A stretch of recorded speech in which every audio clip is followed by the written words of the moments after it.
pergunta. É terrível. Uma pergunta.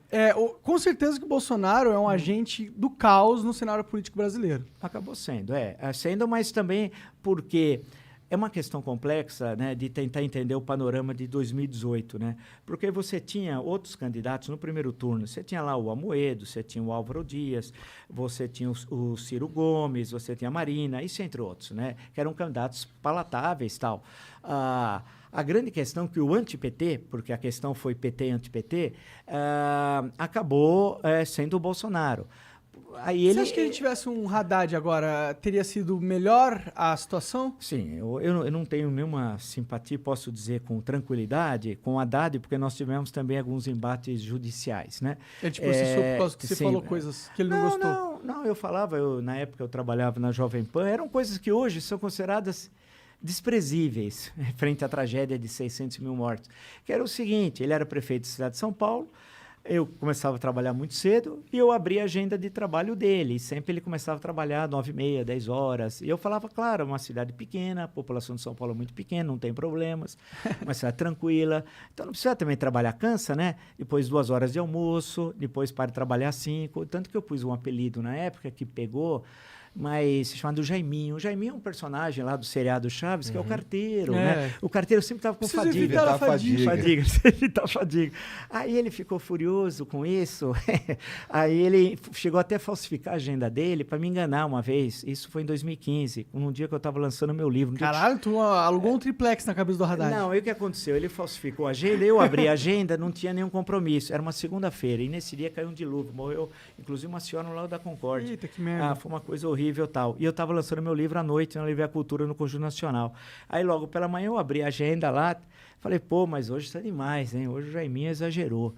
Pô, não tem aqui nenhum compromisso. Ele aí, às 11 da manhã, ele mostrou a agenda que tinha compromisso e fez gozação. Postou, olha, eu enganei ele, lá. Aí o Ministério Público entrou com uma ação contra ele. Por quê? Porque a agenda é a transparência. A Constituição fala no artigo 37, se não me engano, no capítulo lá, tem 5 pontos. Um deles é a questão da transparência. Tem que divulgar a sua agenda, isso faz parte. E ele falsificou um documento público, nesse caso, né? Aí houve todo um barulho à época, caralho, etc. O cara tal. Falsificou o documento. Era uma coisa para gozar. Fazer uma piadinha só para tirar um sarro e tal. Você alugou um apartamento de 7 andares. Aí fez...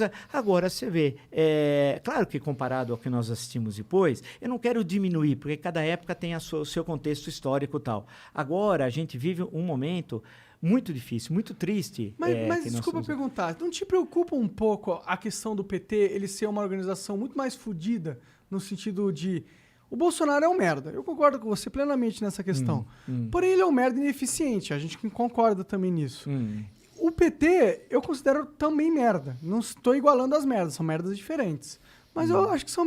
Eu não gosto, entendeu? Só que eu acho que eles são uns caras muito eficientes. Você não tem medo dessa eficiência? Porque eu, pessoalmente, tenho. Eu gostaria que a campanha de 22, a gente não... Eu sei que esse é um cenário possível, mas que nós não fôssemos por esse caminho, né? Porque se a gente for por aí o país acaba. Porque nenhum país vai suportar outra vez essa dicotomia tal. Porque parte muito da relação binária. A política é muito mais do que a relação binária tal. E isso vai ser muito ruim para o país se isso ocorrer. Eu torço que isso não ocorra e que haja... E aí depende muito dos outros, porque os dois querem isso. Agora, os outros, é aquela história. Os dois são os maiores inimigos e os maiores aliados. Porque eles se autoalimentam, né? É uma autoalimentação. Um transforma o outro no fantasma, tal, de continuidade. Vamos esperar que esses candidatos da chamada terceira via, tal, precisa apresentar programa, não é nome. Você precisa dizer o que você veio para quê. Você quer apresentar o quê? O único que tem isso é o Ciro Gomes. Agora o Ciro... Mesmo que o programa dele seja falho, na minha opinião, em muitas formas... Ele apresentou até em livro. Chegamos até uma vez a conversar lá no canal. Você leu o livro dele? Li. Nós fizemos uma entrevista sobre, acho que o Projeto Nacional. O que você achou do projeto dele? É interessante. Ele tem uma visão de mundo. Você não acha que é muito desenvolvimentista no sentido de achar que o Estado tem um papel maior que ele deveria ter? Aí que precisa ver, né? Qual é o papel do Estado. Essa é uma discussão central. Essa história que não tem Estado, isso nem nos Estados Unidos é verdadeiro. A crise de 2008, quem salvou o capitalismo americano foi o Estado. Então, sem Estado, aquilo desapareceria. A ausência do Estado é a oportunidade do Talibã. Precisa ter Estado. Agora, a grande questão é Estado aonde? Claro, eu concordo que o Estado não é para ter hotel, como teve. Isso é um absurdo, né? Você tem que ter o Estado nos setores, você precisa estar no sistema o Banco do Brasil é muito importante, o BNDES é muito importante, a Caixa, que é 100% estatal, o Banco do Brasil não, mas a Caixa é muito importante. Então, você precisa ter instrumentos de Estado para o desenvolvimento econômico, isso é fundamental. Agora, precisa pensar o Brasil a médio e longo prazo, não é pensar o amanhã, precisamos olhar lá na frente. E nós fizemos isso em certo momento da história do Brasil, de pensar o Brasil a médio e longo prazo. Nós precisamos saber para onde vamos, o mundo mudou, o mundo não é mais aquele mundo de 30, 40 anos atrás, né? E está vindo a quarta revolução industrial então, aí que vai... muda tudo. Você vê a China, a presença da China e toda a região do Ásia-Pacífico, né? O mundo mudou. Então, nós estamos num outro momento histórico. E nesse outro momento histórico, a gente tem de se reposicionar. Na época que o Brasil cresceu muito, o Brasil entendeu o que estava ocorrendo no mundo e se posicionou corretamente. Agora, quando eu digo nós, em geral, nós precisamos saber para onde nós vamos. Se temos um setor agora do agronegócio que é eficaz, mas isso tem um limite também, porque outros países, especialmente na África Negra, até por influência chinesa, que é muito forte na África Negra, também estão desenvolvendo uma agricultura diversificada, que não é tão dinâmica como a brasileira, mas poderá, em certo momento, ter uma proximidade com o que acontece no Brasil. Certeza, né? Porque realmente o que ocorreu no Brasil é uma revolução, uma coisa fantástica. Então, o mundo vai mudando. Hoje, essas revoluções tecnológicas, o processo de trabalho mudou, e a gente precisa educar. A questão da educação, do que eles chamam de qualificar a força de trabalho, é fundamental, né? Você acha que a internet vai ajudar a gente nesse sentido? Eu achei que ajudaria muito em certa época, seria mais fácil do que, na realidade, está ocorrendo. Porque o Brasil é um país, por exemplo, tem mais celulares que habitantes. Isso é legal. Então, acho que 120 milhões, não sei, de brasileiros, 100 milhões têm acesso à internet, que é um número muito legal.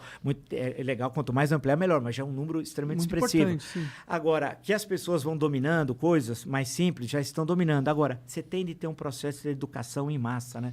Aí o papel do ensino público, e gratuito, ele é fundamental. E aí, por exemplo, esse governo não tem ministro da educação, porque nós tivemos umas Nem piadas. sei o nome dele. É um inexpressivo aí. Mas ele quer pegar um avião para ir de Santos a São José dos Campos, porque de carro era cansativo 2 horas. Para isso, ele quer um avião da FAB e solicitou um avião da FAB para isso. Tá né? certo. Eu quero o maior luxo. Inacreditável.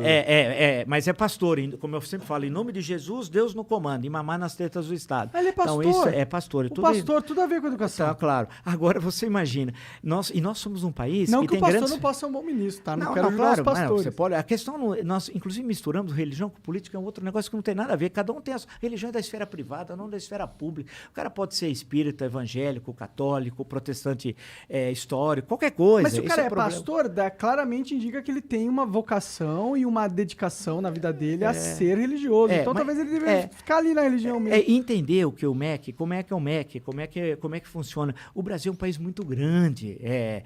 Nós temos, quando se falava, e sempre que era um país continental, e são realidades muito diferentes. Você vai na Amazônia, é uma coisa, e a Amazônia, são muitas Amazônias, cada Amazônia tem a sua particularidade.